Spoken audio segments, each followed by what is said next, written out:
And a happy Sunday. Today is 27th of October. Now it's 9:30 in the morning Moscow time. I'm Levan Gudadze, and this is my first update for the day in which I'll share all the main news that are making headlines in Russian media outlets and Russian language pages on different internet platforms.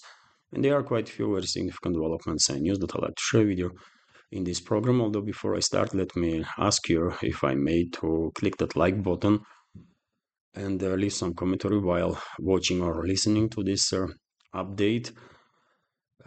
That might help big time to deal with the algorithm. So yes, if you can, please click that like button. And well, that's been said, let's talk about news now. First of all, short summary of the situation on Ukrainian battlefield, and there are quite important updates. Russian troops are getting closer and closer to Shakhterskoye, Novoukrayinka and Bogoyavlenka settlements on the South Donetsk sector of the front line. The Russian troops had some significant progress in previous 24 to 48 hours. Also, Russian troops established full control over the Alexandropol settlement on southern flank of Pokrovsk sector, and you probably would not be surprised to hear that Russian troops established full control over the Garnyak also, which is much bigger settlement than Alexandropol, and currently Russian troops are conducting clearing operation in Kurachovka settlement. And also, this is not all, dear friends, Russian troops established control over about 80% of Selidova settlement, also southern flank of Pokrovsk sector. I reported in earlier updates that Kiev regime's forces were withdrawing from Selidova, and they are only holding now some 20% of this town. Probably before end of this day, before end of today, this settlement, Selidova, will be under full Russian control. And also, I expect Vishnyovo settlement on the western outskirts of Selidova to become under full Russian control in next 24 hours, let's say this way. Russian troops further improving position in Toretsk sector of the front line also, which is divided. Toretsk city itself is divided between their sides like 50-50. Maybe Russian troops are in control of more territories. There, inside the town, Russian troops are further improving position in Chisovyar direction, in Seversk direction, all along the front line, basically. In Kupiansk sector of the front line, Russian troops are getting closer and closer to Kupiansk city itself, and Russian troops obviously significantly improving positions in southern flank of Kupiansk. I guess it's only a matter of a couple of days at best. Max and Russian troops will establish full control over the Terny settlement and most likely or the Yampolovka settlement also. And when it comes to Kursk salient area, this territory that is temporarily still occupied by Kiev regime's forces and NATO mercenaries is also shrinking on daily basis. And I just remind you that in Kriminoe area, some 2,000 Kiev regime's troops are and foreign mercenaries are encircled by Russian troops, and despite all the attempts to break through encirclement, Kiev regime's formations are unable to do so. Reports are that hundreds of Kiev regime's militants already lay down arms and surrender. Hard to tell how long it will take for Russian troops to establish full control over this salient area. I'm a bit surprised that it took this longer, but after all, it does play important role that this salient still exists in the sense that Kiev regime is forced to maintain significant grouping of forces in the Sumy region and in the Kursk salient area itself.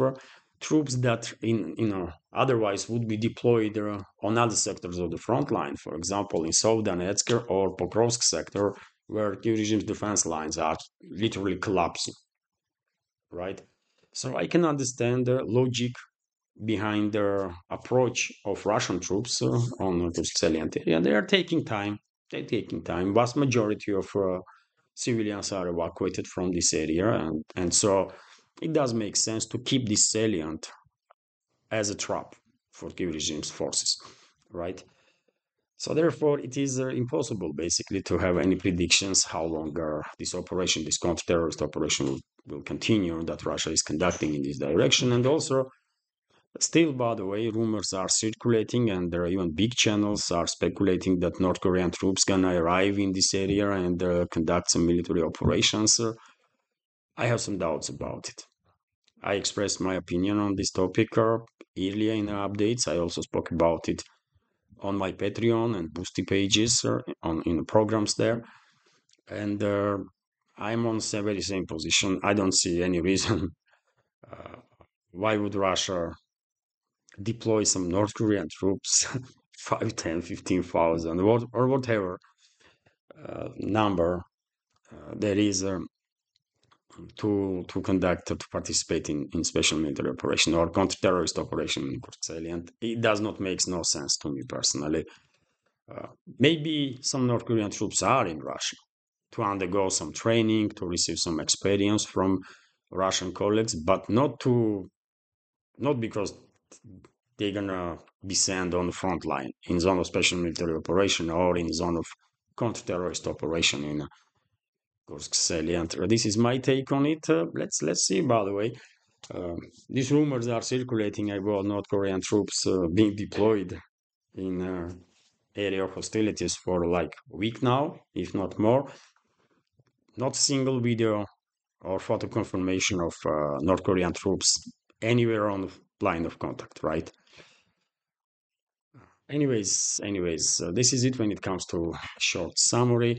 If it was million North Koreans, as I said earlier, by the way, if it was million troops from North Korea, okay, I can see that million troops or 100,000 or 200,000 troops can make a big difference, right? But 10, 12, 15,000 troops, by the way, every single week, about 10,000 citizens of Russia are signing up to serve in the military. Every single week. And to be military in Russia right now is one of the highest paid jobs, by the way, right? To be professional military. So with the current rate of these volunteers that want to join army, understand how anybody can really consider a situation when Russia will need some 10,000 North Korean troops to conduct some operations anywhere. I mean, it's not makes no sense, right? Every day, at least thousand citizens are signing up for army. More people are applying, by the way, but not everybody is fit to serve in militaries, right? More people are applying, but about 1,000 or 1,500 men are chosen to serve, and the rest is decline. Applications from the rest are declined. That's the objective reality, and the media reported about it many times. High-ranking officials said it many times. I reported about it many times. So you know, let's continue, dear friends. Let's continue. And TASS news agency is reporting that 51 drones were intercepted by Russian air defense systems over the different regions of the Russian Federation overnight and the early hours. This morning, to be more precise, 80 drones were intercepted over the Tambov region, 16 drones over the territory of Belgorod region, also 4 drones over the territory of Bryansk region, 4 drones over the Lipetsk region, 4 drones over the Oryol region, 3 drones over the territory of Voronezh region, 1 drone over the Kursk region. Also, a Ukrainian drone was intercepted over the Azov Sea. RT is reporting, and this report is from Friday, I believe, but it is interesting, and therefore I will share this information in today's update. That according to U.S. Fox News, from where this news is generated. Originally, U.S. intelligence community want to keep missile restriction on Ukraine. So the Pentagon and the U.S. intelligence uh, community have both advised Washington against allowing Ukraine to use their American supply weapons to strike deep into Russian territory. Fox News reported on Wednesday.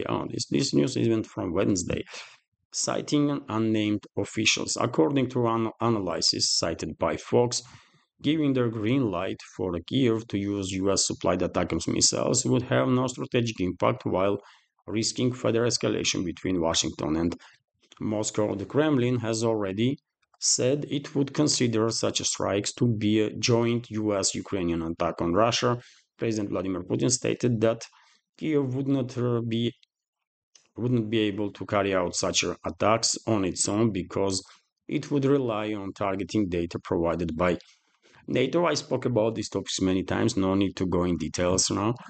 But it is important to notice that at least there are some sane people in the Pentagon and among decision makers in the Pentagon and the intelligence community of US that are realizing that Russian warnings should be taken seriously, and they are trying, according to Fox News, to warn Washington about her possible consequences if this crazy so-called elites in US or in other countries from the collective West will go ahead with this next level of escalation with Russia with the long range strikes. Let's hope these people will prevail. These same people will prevail, and there will be no next level of escalation between the sides. Vzгляд newspaper is reporting that former Russian president and current deputy chairman of the Security Council, Dmitry Medvedev, reacted on information from Germany that Rheinmetall, this giant of Germany's military-industrial complex, opened their first facility to build military equipment, Lynx infantry fighting vehicles, and to conduct some repair works on the damaged vehicles. So Rheinmetall opened first from promised 4 facilities, and Medvedev reacted on that and said that, well, Russian fireworks will take place over there, this factory of the Rheinmetall in Kiev-controlled territory, and I have no doubts about that. Obviously, if anywhere on Kiev-controlled territory, Rheinmetall or any other company will open some workshop or whatever, it will be a legit target and will be neutralized. Although, dear friends, me personally, I have some doubts that this information is correct.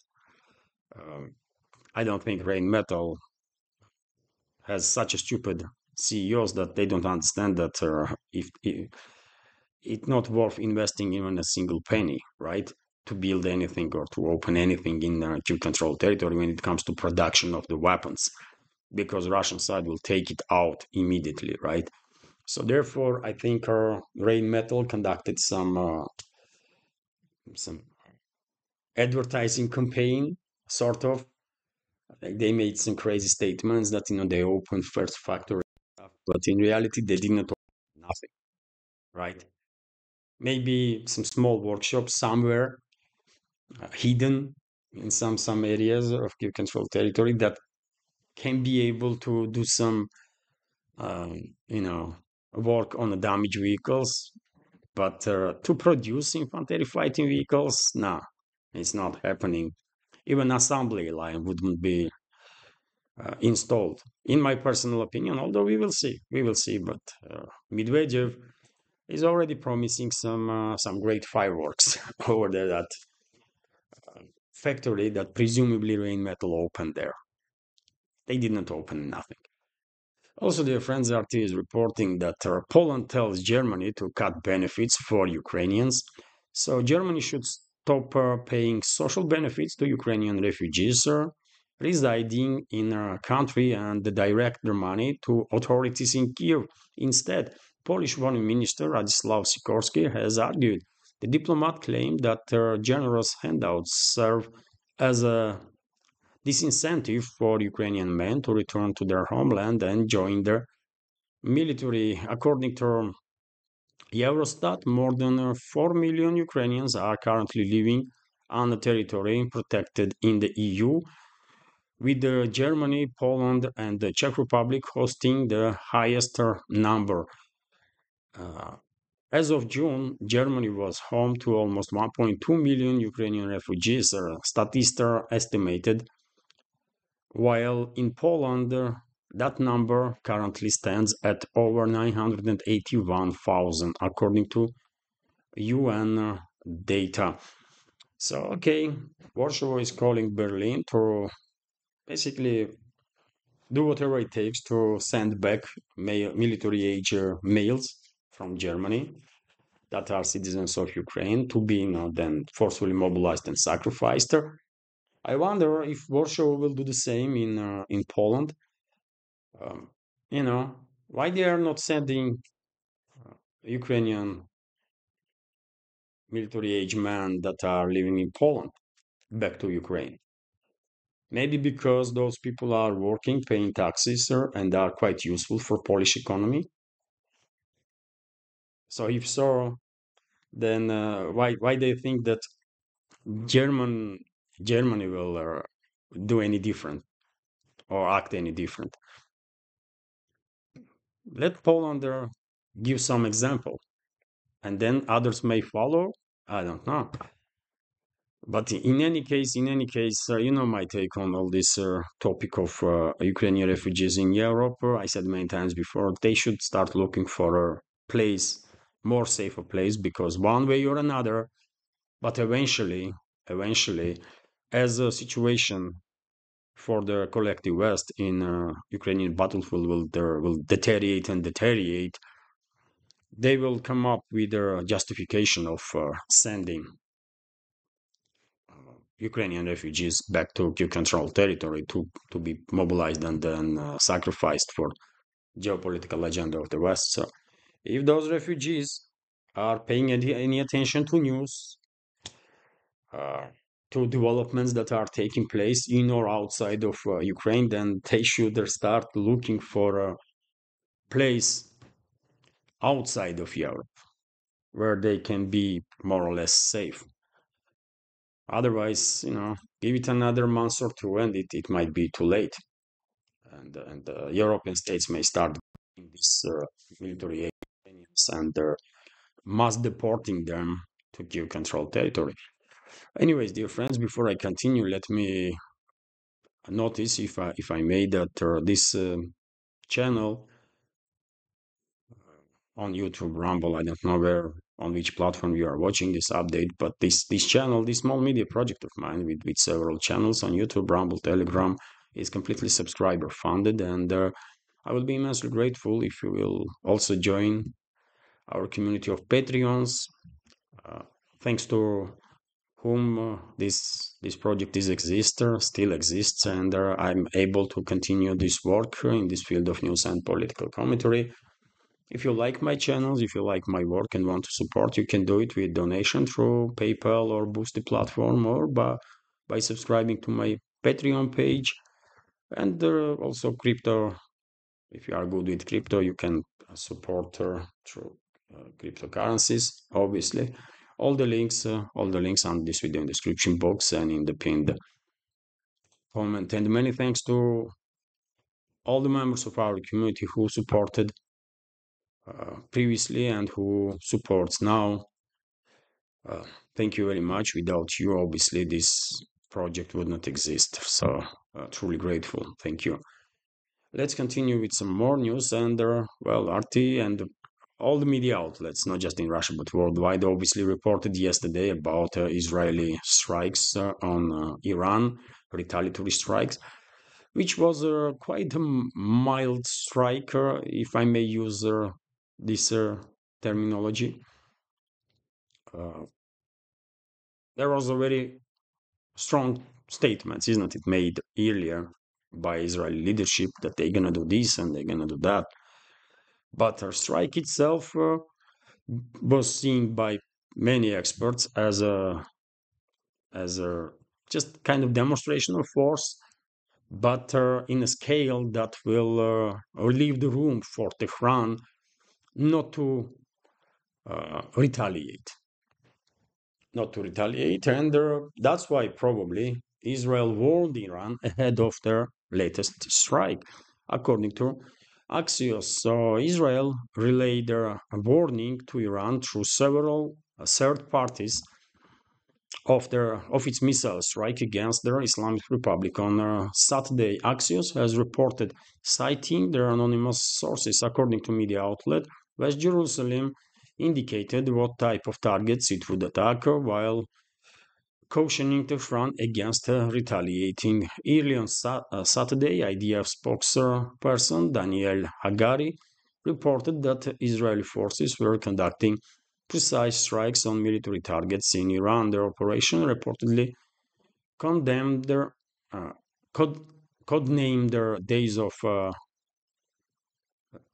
Repentance was being launched in response to months of continuous attacks from the regime in Iran against the state of Israel, he clarified. Israelis made it clear to their Iranians in advance that they are going to attack in general and what they are not going to attack.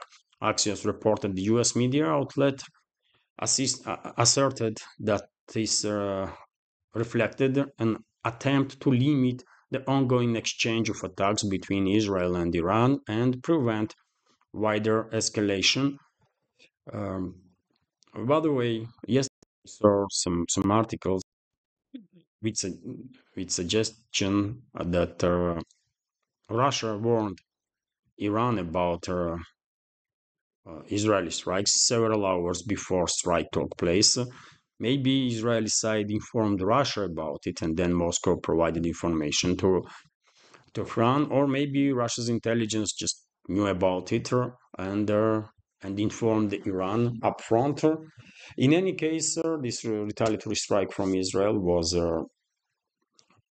quite a restrained one, and definitely left room for Tehran not to retaliate. And hopefully that's exactly what's going to happen.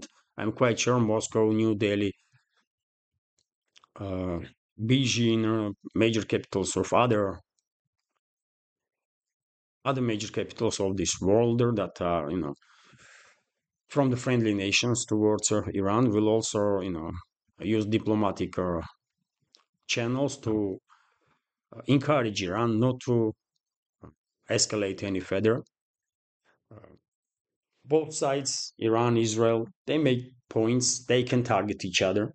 They understand this. So hopefully there will be no more escalation in a region, at least for time being.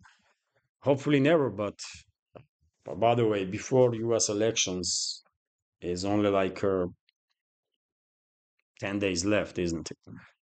And less than 10 days at this point. It's on 5th of November, isn't it, that the election is going to take place. So I don't think U.S. political class wants now, exactly now, some regional war to erupt in the Middle East. But after elections will take place, we might see another waves of escalation. Unfortunately, because I'm 100% convinced, by the way, that based on analysis of their actions of their Western ruling class, that they want regional war in the Middle East.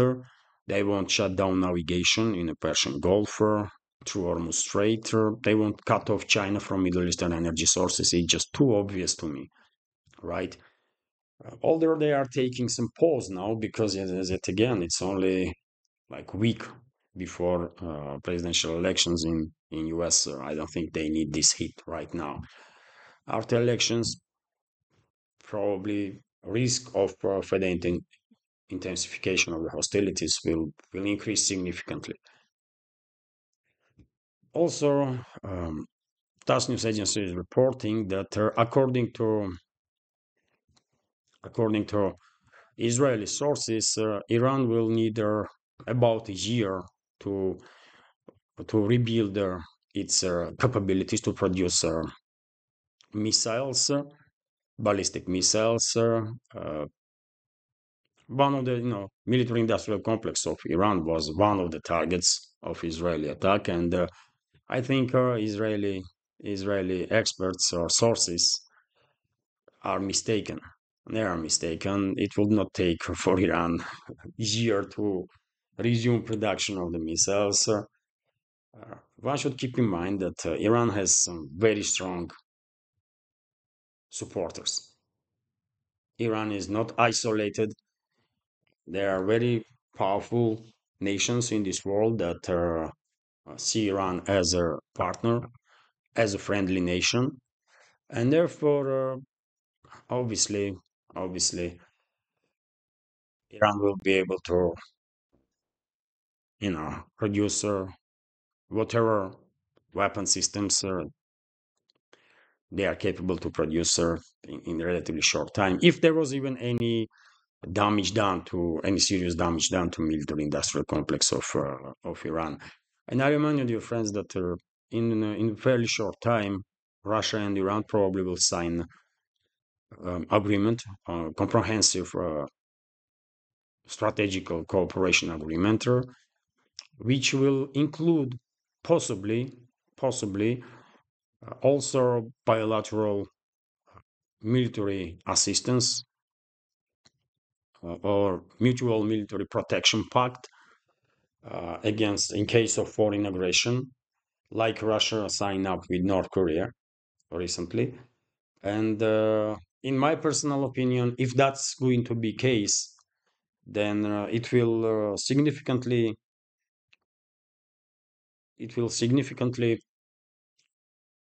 enhance regional security in the Middle East.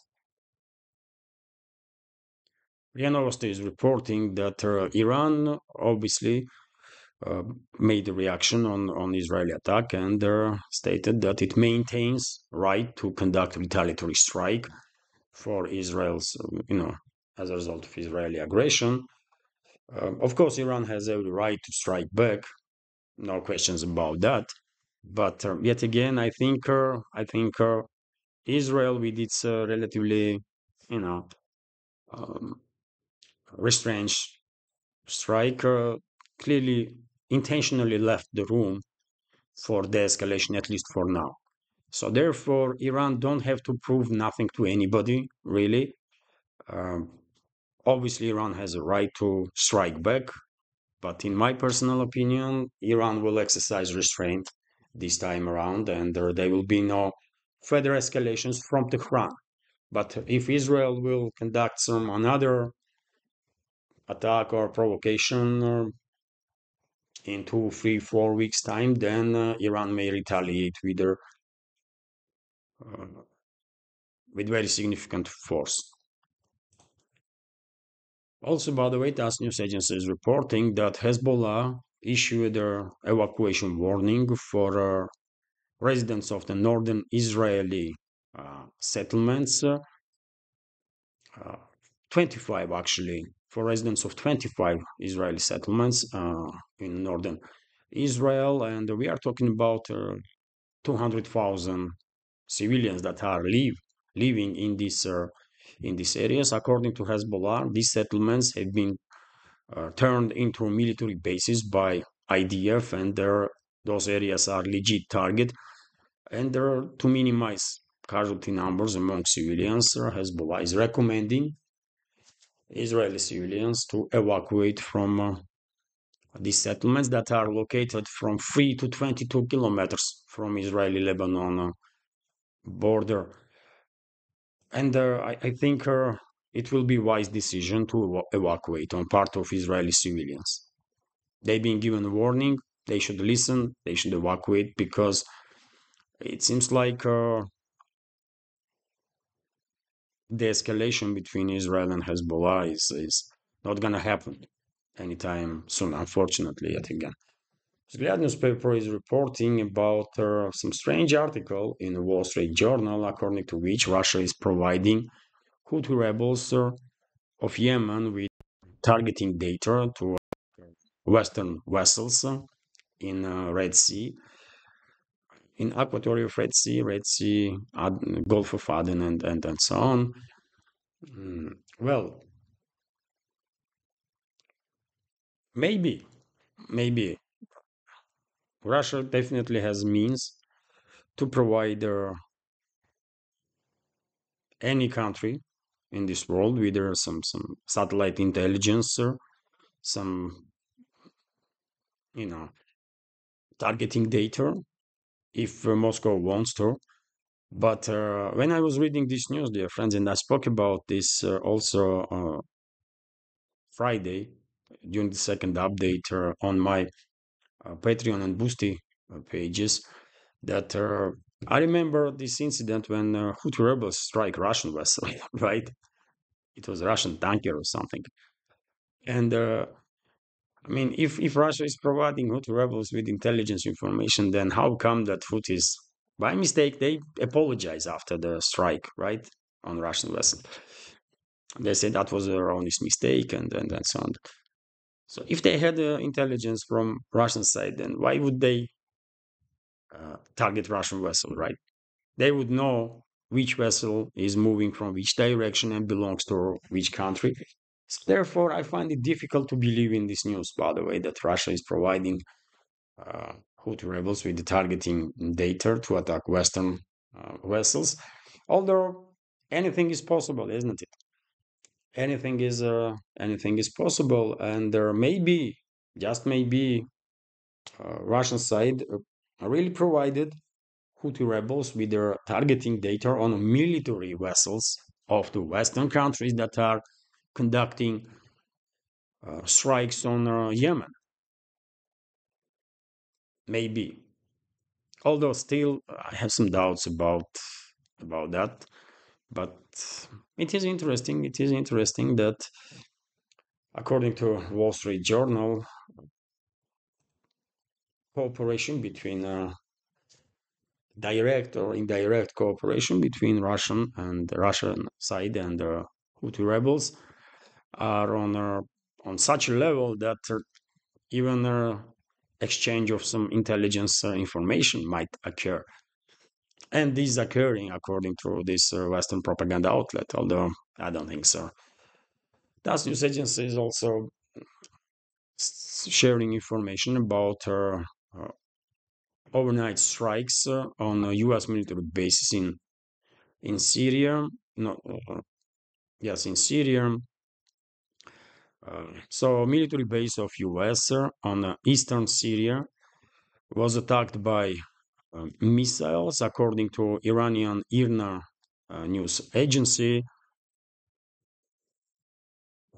And according to this source, this base, there was several explosions on this base that are located in Deir Zor area, although no detailed information about possible casualties among U.S. military personnel. Probably some Katyusha rockets were fired at the base.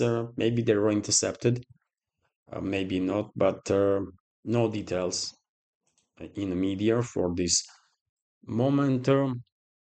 Also, dear friends, RT is reporting that Holocaust survivor demands Harris apologies to all victims of mustache man.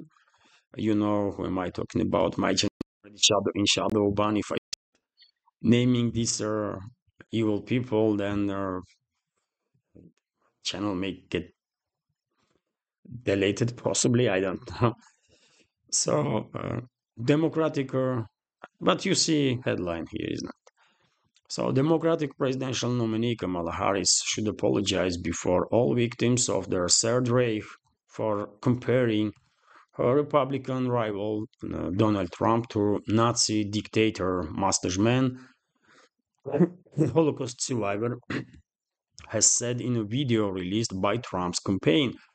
The clip, which was posted on social media on Friday, featured Jerry Wartsky, 94-year-old who had been a prisoner at the infamous Auschwitz-Birkenau concentration camp during the Second World War. Wartsky has spent most of his life in the US working as a real estate investor.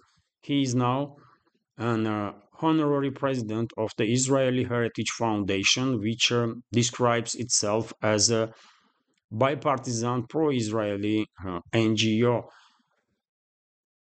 Uh, and I can understand, by the way, why this person and also um, many people, by the way, many people worldwide, including myself, are outraged by these constant comparisons of by Democrats uh, between Trump and their management because this comparison is insult to all the victims of the Third Reich, right?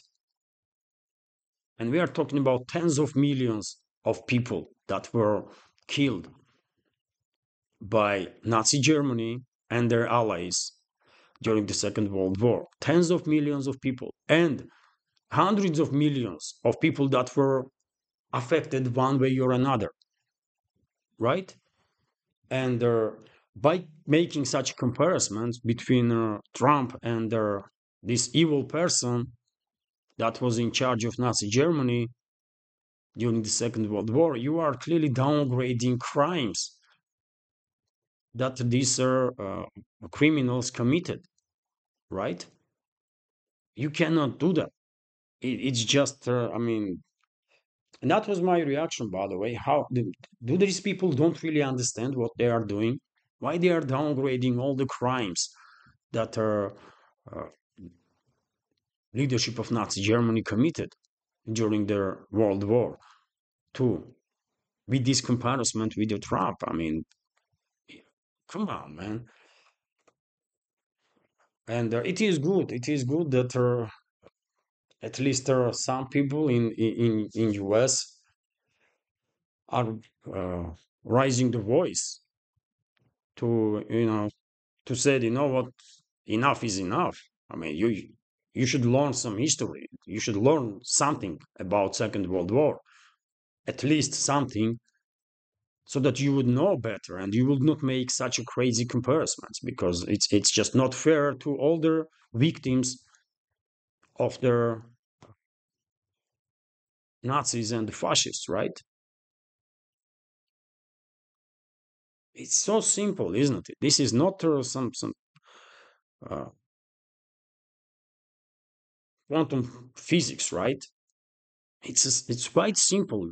If you know anything about atrocities that was committed by Nazi Germany and their leadership, then there is no way you're going to compare Trump or anybody, by the way, in a modern world, anybody to that evil person or his inner circle, right? But for whatever reason, these neolips in US every other day making such comparisons, which is appalling, really. I mean, this is not normal.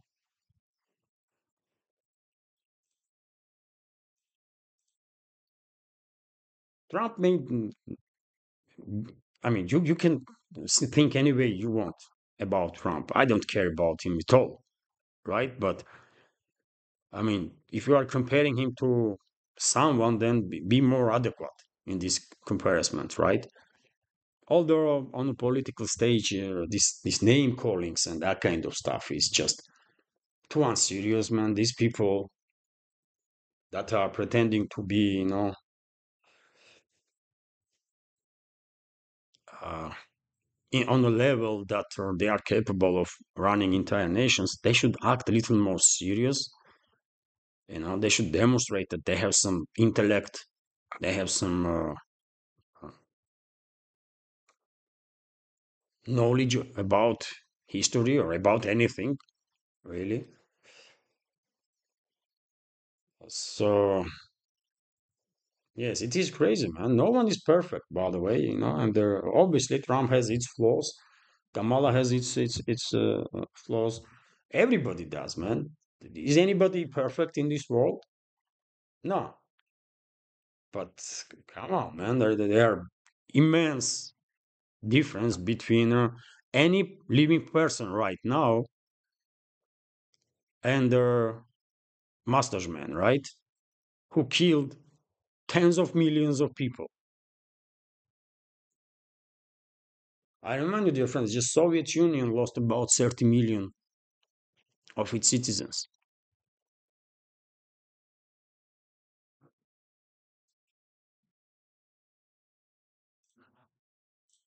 RT is also reporting that US is greenlighting more arms sales to Taiwan. US Department of State has approved their possible sale of air defense systems and radars to Taiwan. According to their Pentagon, their purchase of American weapons by Taipei would necessitate that several dozen US nationals travel there. Beijing, which sees the self-governing island as a part of People's Republic of China, views these relations as a violation of its sovereignty. Several days ago, Washington delivered their first batch of hundreds of Harpoon Block 2 anti-ship missiles to Taipei under the deal approved in 2020. So, I mean, I guess none of us are surprised, by the way. Obviously, Western ruling class wants to use Taiwan as its proxy against China, and unfortunately, there is a high risk that they will use Taiwan as a proxy.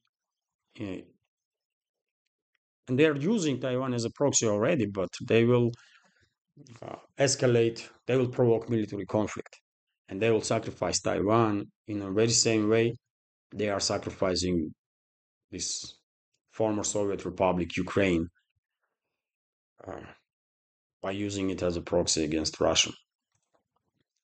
RIA Novosti is reporting that, you all know that yesterday, 6th of October, there was parliamentary elections in Georgia, and according to latest data from this morning, by the way, 99% of ballots, uh, according to 99% of ballots that was already processed by election commission, 54%, 2% is going to current ruling party, Georgian Dream.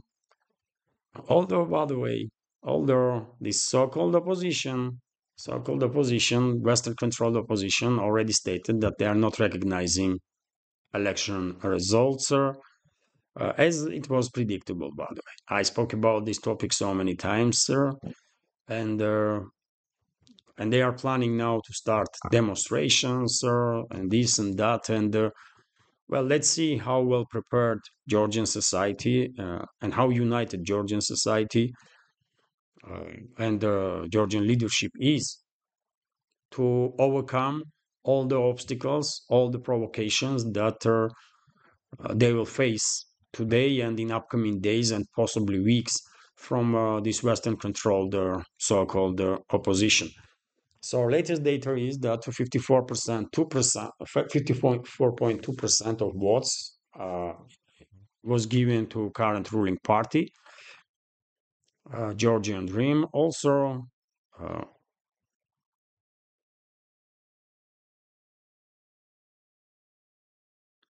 also uh, Saakashvili's party, by the way, United National Movement, receiving about 10%. Saakashvili is former president of Georgia, also a Western asset, who provoked, under orders of Washington, military conflict with Russia in 2008.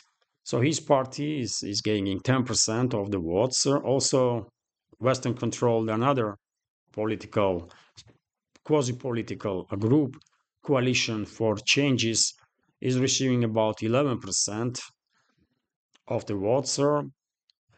Strong Georgia uh, political group is receiving 8.7%, and the For Georgia political group receiving 7.7%. So that's about it. In general, in combined, the so-called opposition is receiving 37% of the votes. But yet again,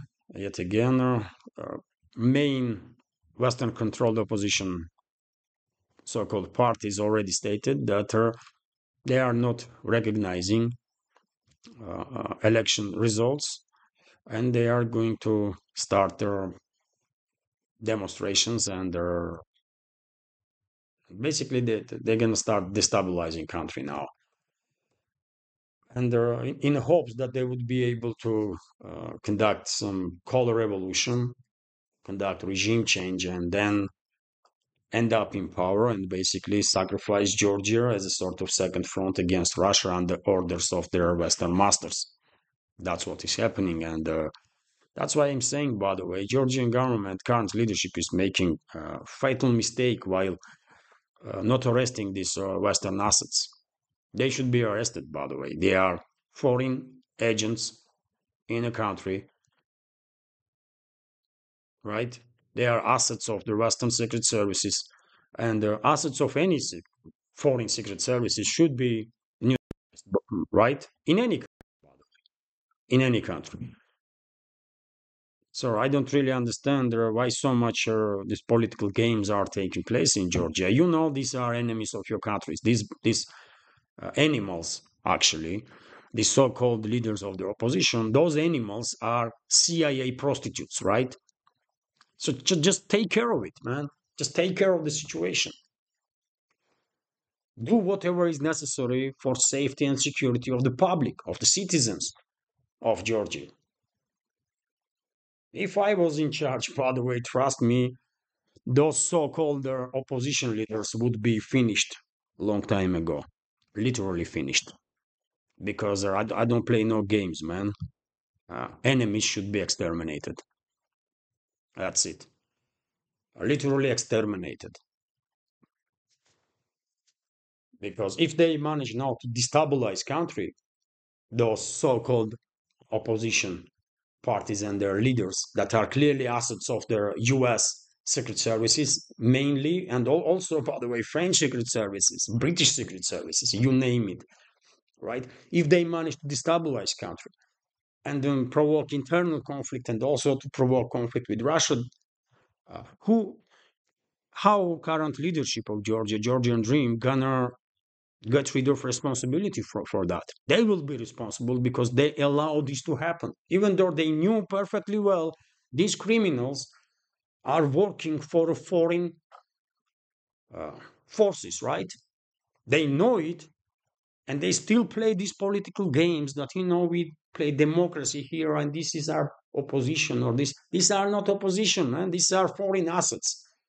Just take care of it, man.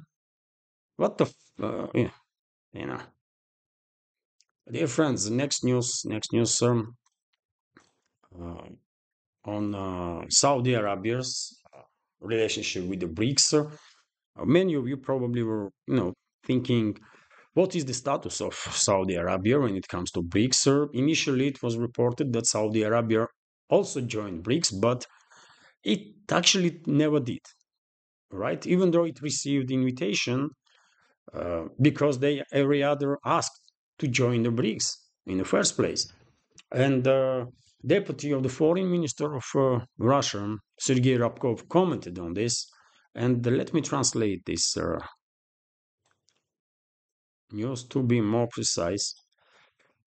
So, Saudi Arabia has the status of invited country to BRICS. Russian Deputy Foreign Minister Sergei Rabkov stated, Saudi Arabia is is in the status of an invited country. Uh, Saudi Arabia participates in BRICS events. We appreciate the level and the format of the Saudi delegation's participation in the recent Kazan BRICS summit, Rybkov said during press conference at the Россия сегодня International Multimedia Press Center. No one is in a hurry. BRICS does not exist to write a report or put a check mark on some checklist. BRICS is about something else entirely. If it is convenient and comfortable for the country to work in this mode, we respect this. Their time will come, and I think a decision will be made on full-scale participation along with all the others. He explained. So Saudi Arabia, by the way, is not a member of the BRICS. It's official. Um, Now it has a invited status and can become full member of the BRICS uh, at any time. It all depends on decision-making process in Riyadh. And well, I guess Saudi Arabia did not become full member of the BRICS yet because of the Western pressure, right? Because of the pressure from Washington and London mainly. Doha, by the way, not the Doha, by the way, sorry. United Arab Emirates, it's Abu Dhabi, isn't it? Capital of the United Arab Emirates. I guess so. Let's check, by the way.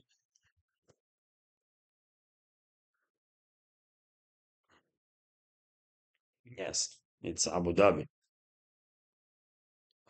So yes, Abu Dhabi managed to overcome pressure from the West. I'm quite sure Washington was pressurizing leadership of United Arab Emirates also, but they deal with it, and they are full member of their BRICS. But Saudi Arabia, not yet, not yet. Sometime in the future, probably. But it is understandable that there are different interests involved and all that kind of stuff. But as long as Saudi Arabia on the board of this multipolar world, that's okay.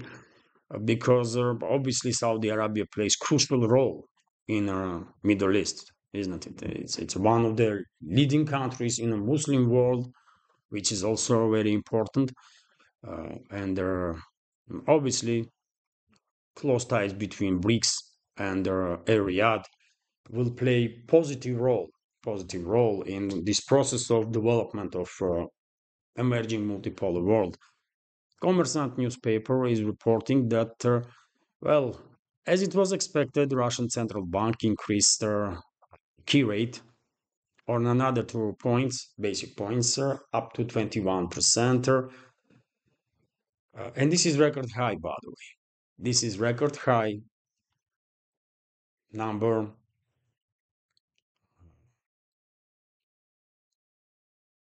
since this key rate was introduced, right?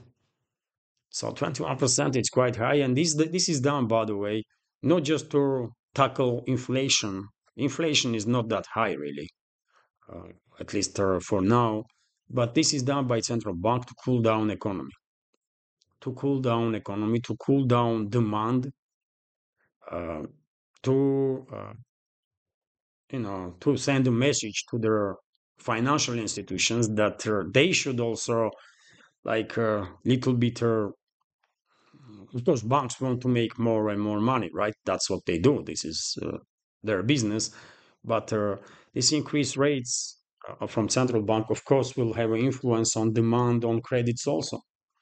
Less credits will be issued and therefore obviously demand will become less, and therefore I guess the Russian economical bloc in the government is hoping that somehow they will manage with to reach that balance between demand and supply, and the economy will stop overheating, which is a big issue right now. By the way, probably when Western ruling class was starting the proxy war against Russia and a sanctions war, probably they were thinking that Russian economy gonna collapse in just a couple of months' time or something. But I'm quite sure they didn't even think about possibility that Russian economy will not just not collapse, but will overheat. And this is also unfortunately issue. I mean, you want economy to be balanced. I mean, demand and supply to be balanced. You don't want uh, extremes on any end, right? And the government is trying hard to cool down the economy a little bit, and it will eventually. I believe our high rates will remain whole 2025. We might even see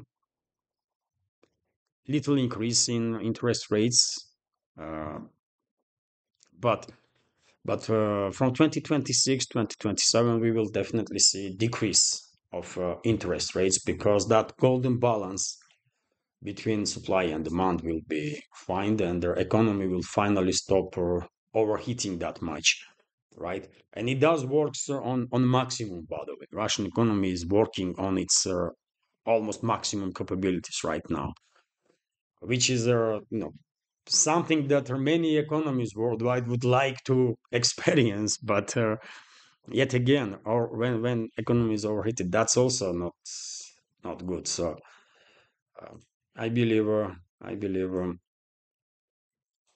next year gonna be in a similar way, but from 2026 or 2027, this balance will be found, and their economy will start feel much better, much better. And this is it for now. This is it for now. How long is this update? Relatively long one, dear friends, but hopefully you will find it informative, interesting, and useful. And if so, please click that like button if you have not already, and leave some commentary or as many comments as you can write. Um, I mean, this is really the only way we can at least try to influence algorithm, dear friends. It's crushing my videos. Probably just I mean, few percent of our community is receiving notifications about my updates. Very few of us see my videos in recommendations. Even subscribers, by the way, even members of our community. Nothing to be said about YouTube community in general. They probably never see my videos in recommendations, or very rarely. But we can try to influence this situation, and the likes and comments are only way. I don't know any other, right? So, and for very same reason, if you can, please share information about my channel in real life with your friends or on internet. That might help also. And finally, uh, if you like my work, if you think me and my channels deserve to exist in this field of news and political commentary, please consider to support with donations or by subscribing to my Patreon page. All the links are on this video in description box and in the pinned comment. This is it for now. Have a wonderful, great day and take care. See you tomorrow.